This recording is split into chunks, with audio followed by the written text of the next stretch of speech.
আরজিকর কাণ্ড নিয়ে এত তোলপাড় বিচার প্রক্রিয়া চলছে, তার মাঝেই একেবারে হুলস্থুল কাণ্ড। যে বিষয়ে জানা যাচ্ছে ক্রাইম সিনটাই আলাদা, সেখানে যারা তথ্য প্রমাণ লোপাটে অভিযুক্ত, সেই সন্দীপ ঘোষ, অভিজিৎ মণ্ডলরা, তারাই ছাড়া পেয়ে গিয়েছেন। হ্যাঁ, ব্যাপারটা হচ্ছে এই জিনিসটা অনেকেই প্রথম থেকে মনে করেছিল যে ক্রাইম সিন আলাদা হতে পারে, কিংবা সঞ্জয় রায় বলে ব্যক্তিটি একা এর সাথে জড়িত থাকতে পারে না। অনেক বিশেষজ্ঞরা এই কথাগুলি বলেছিলেন। ব্যাপারটা হচ্ছে আমরা অনেক দিন ধরে দোষ মমতা বন্দ্যোপাধ্যায়কে দিচ্ছিলাম, তার পুলিশকে দিচ্ছিলাম এবং সঠিকভাবেই দিচ্ছিলাম। কিন্তু সত্যি কথা বলতে এখন তো মমতা বন্দ্যোপাধ্যায়ের হাতেও কিছু নেই, এখন সবটাই তো সিবিআই তদন্ত করছে। সিবিআই যখন তার চার্জশিটে লিখছে যে সঞ্জয় রায় একাই ওখানে যুক্ত ছিলেন এবং ওইটাই সেমিনার হলেই কাণ্ডটি ঘটেছে, তারপরে যখন আমরা এটা জানতে পারছি, এখন আমাদের সন্দেহ হচ্ছে সিবিআইয়ের ভূমিকা নিয়ে, এবং সন্দেহটা অনেক দিন আগে থেকেই হচ্ছিল। এবং প্রশ্নটা এটাই গিয়ে দাঁড়িয়েছে যে আমরা সাধারণ মানুষরা এতদিন ধরে যে আন্দোলন করলাম, একটা মেয়েকে তো রাষ্ট্র যেভাবে শুষে খেয়ে ফেললো, মেরে ফেললো, মৃত্যুর কোলে তাকে ঠেলে দিল, সে তো মারা গেলই গেল। যে মানুষগুলো বেঁচে আছে, তার মা বাবা বিচারের জন্য প্রত্যেকের দোরগোড়ায় গিয়ে হাত পা জড়ো করে রিকোয়েস্ট করছেন যে আমার মেয়েটাকে বিচার দাও, আমার মেয়েটা যেন জাস্টিস পায়। মানে একটা দেশে, ভারতবর্ষের মতো একটা দেশে, একটা মা বাবাকে আজকের দিনে স্বাধীনতার এত বছর পরেও সবার দোরগোড়ায় গিয়ে রিকোয়েস্ট করতে হচ্ছে, বিচার উনি পাচ্ছেন না। এবং সিবিআইয়ের তদন্তে শুধু সাধারণ মানুষ নয়, নির্যাতিতা যিনি মারা গেছেন তার মা বাবা অবধি খুশি নন, এবং খুশি নন বলেই অমিত শাহকে বলেছিলেন অন্তত 5টা মিনিট আপনি সময় দিন, আপনার সাথে কথা বলবো, কিংবা আপনি আমাদের অ্যাডভাইস করুন যে আমরা কীভাবে এগাতে পারি, কারণ আমরা সিবিআই তদন্তে খুশি নই। সিবিআই বলছে কাজ এগোচ্ছে, কিন্তু আমরা কিছুই জানতে পারছি না। এইবারে প্রশ্নটা সাধারণ মানুষ এবারে করুক যে এতদিন ধরে মমতা বন্দ্যোপাধ্যায়কে যে প্রশ্নগুলো আমরা করছিলাম, এবারে এই প্রশ্নগুলো এবারে নরেন্দ্র মোদীকে করার সময় এসছে। নরেন্দ্র মোদী কোন কারণে মমতা বন্দ্যোপাধ্যায়কে বাঁচানোর চেষ্টা করছেন, সঞ্জয় রায়কে বাঁচানোর চেষ্টা করছেন, কিংবা সন্দীপ ঘোষ বলো, কিংবা যে পুলিশ অফিসার ছিলেন, প্রত্যেককে কেন বাঁচানোর চেষ্টা করছেন, এই প্রশ্নগুলো এবারে সাধারণ মানুষের করা উচিত বলে আমার মনে হয়। এবং যে কথাটা আমরা বারবার বলি যে নরেন্দ্র মোদী এই কাজটা কেন করছে, নরেন্দ্র মোদীর স্টেক কী, তৃণমূল কংগ্রেসকে বাঁচালে, শুধু এই ক্ষেত্রে নয়, আমি আরজিকরের ঘটনায় বলছি না, আমি বলছি অনুব্রত মণ্ডল ছাড়া পেয়ে গেলেন, অভিষেক বন্দ্যোপাধ্যায়ের এগেনস্টে কোনো চার্জশিট তৈরি হচ্ছে না, যখন গোটা ভারতবর্ষ, গোটা পশ্চিমবঙ্গের সবাই জানে যে অভিষেক বন্দ্যোপাধ্যায় কয়লা চুরি করেছেন ইত্যাদি ইত্যাদি। জানার পরেও কেন নরেন্দ্র মোদী অ্যাকশান নিচ্ছেন না, সেটা আমাদের জানা এবারে দরকার। এবারে এইটা মানুষকে আমি বোঝানোর জন্য বলছি যে অনেক মানুষের প্রশ্ন হতে পারে যে নরেন্দ্র মোদীর কী স্টেক থাকতে পারে। স্টেক এটাই, নরেন্দ্র মোদী যে দুজনের সাথে জোট করেছে, নীতিশ কুমার এবং চন্দ্রবাবু নাইডু, এই দুজন মানুষকে নরেন্দ্র মোদী নিজেই ভরসা করেন না। এবং যে 30-32টা মতো সিট মনে হয় নরেন্দ্র মোদীর সাথে জোটে আছেন, এরা যখন তখন ওই জোট থেকে বেরিয়ে আসতে পারেন, এবং সেইখানে সেই জায়গাটাকে ফুলফিল করতে পারে একমাত্র একটা দলই ফুলফিল করতে পারে, যার 29টা এমপি আছে, সেটা হচ্ছে মমতা বন্দ্যোপাধ্যায় এবং তার সাংসদরা। তাই নরেন্দ্র মোদী এখন কোনোভাবে চটাতে চাইছেন না। এবং প্রথম কথা হচ্ছে, নরেন্দ্র মোদী পশ্চিমবঙ্গের মানুষকে সেকেন্ড ক্লাস সিটিজেন হিসেবেই ভাবেন ভারতবর্ষে। ওনার কোনো যায় আসে না পশ্চিমবঙ্গের কোনো একটা মেয়ে কোনো একটা হসপিটালে নিরাপত্তার অভাবে মারা গেল, তার জন্য আমি মমতা বন্দ্যোপাধ্যায়ের এগেনস্টে কথা বলে নিজের গদিটাকেই হারিয়ে ফেলবো, সেইটা নরেন্দ্র মোদী ভাবেন না। এবং ভাবেন না বলেই আজকে মমতা বন্দ্যোপাধ্যায় বলো কিংবা তৃণমূল কংগ্রেসের কারোর এগেনস্টে কোনো অ্যাকশান নিচ্ছেন না, এবং এটাই একটা কারণ। এবারে সাধারণ মানুষ কোথায় যাবে? যদি আমরা একমাত্র বিচার ব্যবস্থা আমরা সিবিআইয়ের হাতে ভরসা রেখেছিলাম, তারপরে সুপ্রিম কোর্টেও অনেক দিন ধরে আমরা খেলা দেখলাম, নাটক দেখলাম, ওই চন্দ্রচূড় যে ছিলেন, আমাদের ভরসা এখন যে নতুন চিফ জাস্টিস এসছেন, ওনার উপরেই আমাদের ভরসা আছে। এবং ওই সুপ্রিম কোর্টের নির্দেশে যদি কিছু তদন্ত হয়, তাহলেই মনে হয় একমাত্র বিচার বেরিয়ে আসতে পারে, এবং সাধারণ মানুষকে নিজেদের নিরাপত্তা এবারে নিজেদের হাতেই মনে হয় তুলে নিতে হবে, কারণ বিচারের যা ব্যবস্থা দেখছি ভারতবর্ষে, আর কোনো আশা আমরা দেখতে পাচ্ছি না। কোথাও গিয়ে অনুভব, তোমার বক্তব্য যে আরজিকর ইস্যুতে মমতা মোদী সেটিং হয়ে গিয়েছে, তাই তো? আচ্ছা, না, আমি এটা বলছি না শুধু আরজিকর কাণ্ডেই, বিভিন্ন কাণ্ডে, ওটা গরু চুরি বলো, কয়লা চুরি বলো, খাদ্য, শিক্ষা, প্রত্যেকটা সেক্টরে যে অ্যাকশান নিচ্ছে না সিবিআই। এবং আমার বিশ্বাস আর কিছুদিন পরে পার্থবাবু, যিনি এতদিন ধরে জেলে ছিলেন, তিনিও ছাড়া পেয়ে যাবেন। অর্পিতা তো অলরেডি পেয়ে গেছে, উনিও ছাড়া পেয়ে যাবেন। এবং এক একজনের এভাবে ছাড়া পেয়ে যাওয়া, এই সময়ে ছাড়া পেয়ে যাওয়া, কিছু তো একটা গল্প আমাদেরকে বলে। 26-এর বিধানসভা নির্বাচন আছে। আমি বিধানসভার থেকে আমার মনে হয় সেন্টারে মোদী যেন তার চেয়ারটা ধরে রাখতে পারে, তার দিকে বেশি নজর। 26-এর ইলেকশন কী হবে আমি জানি না, বিজেপিরা কীভাবে ভাবছে জানি না। এবং আরেকটা কথা, যেটা যে শুভেন্দু অধিকারী এতদিন ধরে চিৎকার করছিলেন যে সিবিআইয়ের হাতে তদন্ত চলে গেছে, এবারে তৃণমূল কংগ্রেসের অন্তিম পর্যায়ে তাদেরকে গঙ্গায় ছুঁড়ে ফেলে দেবেন ইত্যাদি ইত্যাদি। এখন দেখবে সেই শুভেন্দু অধিকারীর মুখ থেকে আরজি কর নিয়ে কোনো কথাই শোনা যায় না। প্রথম তো বিজেপি এই আন্দোলনে ছিলই না, কারণ সঞ্জয় রায় বলে যে ব্যক্তিটি অ্যারেস্ট হয়েছিলেন তিনি কোনো মুসলিম নন, তিনি একজন হিন্দু ব্যক্তি, তাই এই আন্দোলনটায় বিজেপি সামনে সারিতে এসে করেনি। এবং বিজেপি দেখবে এখন যে ন্যারেটিভ তৈরি করছে সেটা হচ্ছে বাংলাদেশ ইস্যু, হিন্দু মুসলিম, যখন ওরা ওই ইস্যুটা পেয়ে গেছে, এবং ওদের কারণও ওটাও একটা বড় কারণ যে আরজি করের আন্দোলন, যেটা সাধারণ মানুষের এত বড় একটা আওয়াজ হয়ে সাধারণ মানুষের রাস্তায় নেমেছিলেন, সেই আন্দোলনটা কোথাও না কোথাও এই বাংলাদেশ ইস্যু করার পরে শুভেন্দু অধিকারী কিংবা তারা প্ল্যান মাফিক করার পরে কোথাও না কোথাও একটা ধামাচাপা পড়ে যাওয়ার চেষ্টা, ফেলে দেওয়ার চেষ্টা করছে এখানে বিজেপি।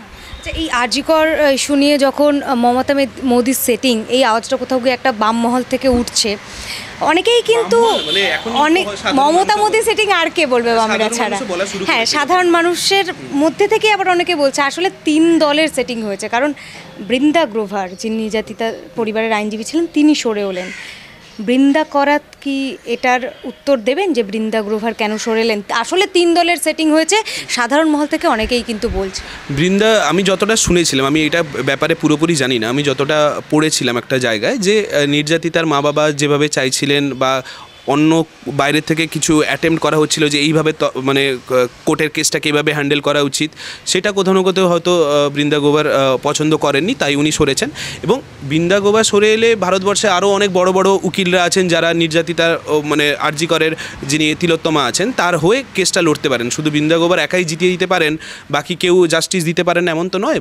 ভারতবর্ষে আরও অনেক বড় বড় উকিলরা আছেন, ওরা সামনের সারিতে এগিয়ে আসুক। যদি বিজেপির কোনো উকিল থেকে থাকে, বিজেপি যদি কারোকে সামনের দিকে, তরুণজ্যোতি তিওয়ারির মতো বড় বড় সব উকিলরা কিংবা আর কে শঙ্কুদেব পান্ডা আছেন, ওদের মতো বড় বড় উকিলরা যদি সামনে এগিয়ে এসে জাস্টিস দিতে পারেন তাহলে ওরাই দিক। আমাদের প্রথম কথা জাস্টিসটা আমাদের দরকার। এবারে কোন উকিল সরে এলো, কোন উকিল লড়ছে সেটা আমি জানি না, আমি বলতে পারবো না। তবে যিনি বিচারপতি বসে আছেন এবং যে সিবিআই তদন্ত করছে তাদের উপরে, এবং সবথেকে বড় যারা তদন্ত করছে তাদের উপরে কিন্তু সবথেকে বড় ম্যাটার করে, কারণ তারা যে প্রমাণটা পাবে সেই প্রমাণটা গিয়েই তো কোর্টে পেশ করবে এবং তার ভিত্তিতেই তো ভার্ডিক্টটা দেওয়া হবে।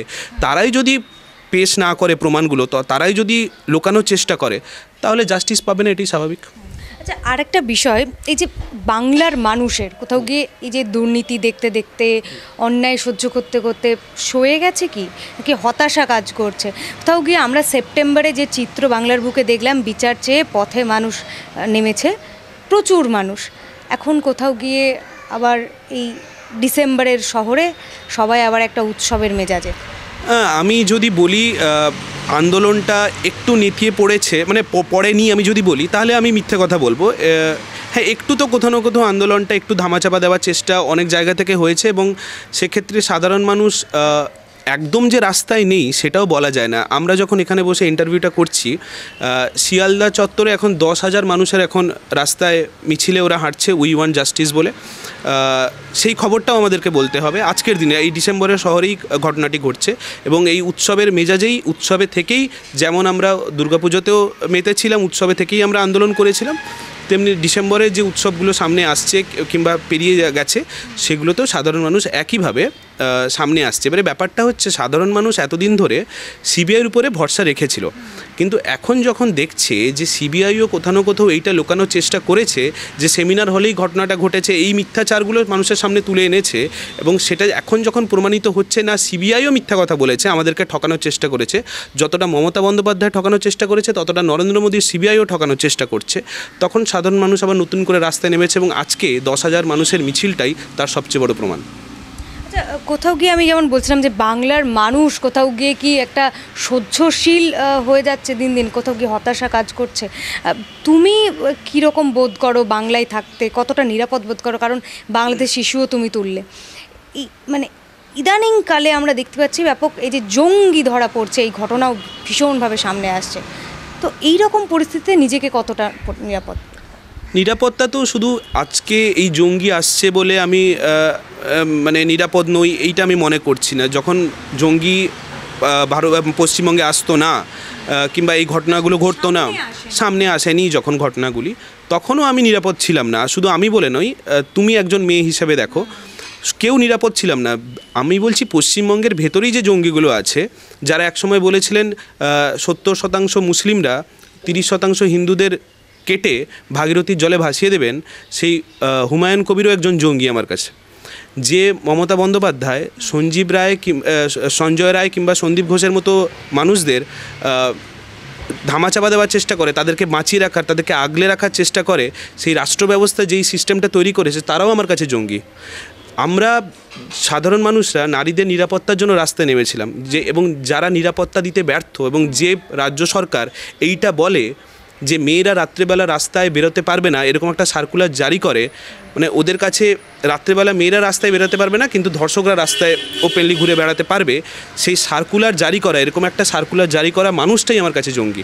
তো শুধু বাংলাদেশ থেকে জঙ্গি ঢুকছে এবং পশ্চিমবঙ্গ তার আগে একদম সেফ হেভেন ছিল আমাদের জন্য, এরকমটা নয়।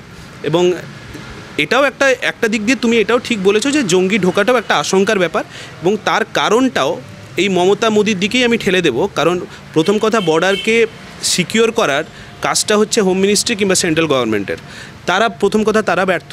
এবং দ্বিতীয়ত, এই যে পাসপোর্ট বলো কিংবা ভিসা বলো, এইসব ইত্যাদি যে কাজকর্ম যেগুলো আমাদের পশ্চিমবঙ্গে পুলিশেরই হাতে, তারা ঘুষ খেয়ে 500 টাকা 600 টাকা 1000 টাকা ঘুষ খেয়ে তারা ওই জঙ্গিদের পাসপোর্ট করে দিচ্ছে, মানে ফেক পাসপোর্ট তাদের হাতে তুলে দিচ্ছে। এবং ওরা এইটা ভাবছে না যে আজকে ওরা 500 টাকায় একটা ফেক পাসপোর্ট তৈরি করে দিচ্ছে, তারপরে ভবিষ্যতে কতগুলো মানুষকে বিপদের মুখে পশ্চিমবঙ্গে ঠেলে দিচ্ছে। যারা এই কাজগুলো করছে তারাও আমার কাছে জঙ্গি। তো আমি আজকেও যতটা নিরাপত্তাহীনতায় ভুগছি, এর আগেও ঠিক ততটাই চিন্তিত ছিলাম, এটা নতুন নয়। এবং যখন জঙ্গি ছিল না, মানে খবরগুলো আসতো না, তখন যে পশ্চিমবঙ্গে এরকম ঘটনা ঘটেনি, কিংবা এই রেপ বলো কিংবা এই দুর্নীতি বলো ইত্যাদি ইত্যাদি, মানুষকে খুন করে ফেলা, যারা প্রতিবাদ করতে যাচ্ছে তাদেরকে খুন করে ফেলা, এই ঘটনাগুলো আমাকে চিন্তিত রাখতো এবং আজকেও চিন্তিত রাখছে। কোথাও গিয়ে আমরা কোথাও গিয়ে যেন এই যে রাজনীতি করবে রাজনীতিবিদরা, এটা ভেবে এবং তাদের উপর ভরসা রেখে নিজের কাজগুলো করি, কোথাও গিয়ে আজকে কি সাধারণ মানুষের সক্রিয় রাজনীতি করাটা প্রয়োজন হয়ে দাঁড়িয়েছে নিজের সুরক্ষাটা নিশ্চিত করতে?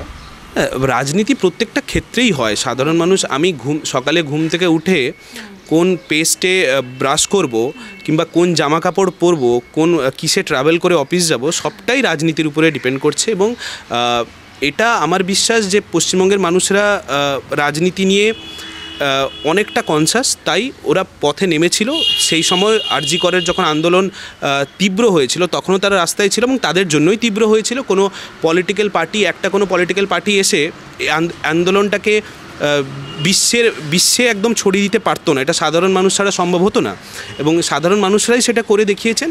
এবং আজকে যখন বললাম 10,000 মানুষের আন্দোলন, এটাও কোনো পলিটিক্যাল পার্টি ডাকছে না, এটা সাধারণ মানুষ কনসাস বলেই তারা এই কাজটা করে দেখাচ্ছে। এবং আমার মনে হয় যদি চেঞ্জটা আনতে পারে, একমাত্র জনগণই আনতে পারবে।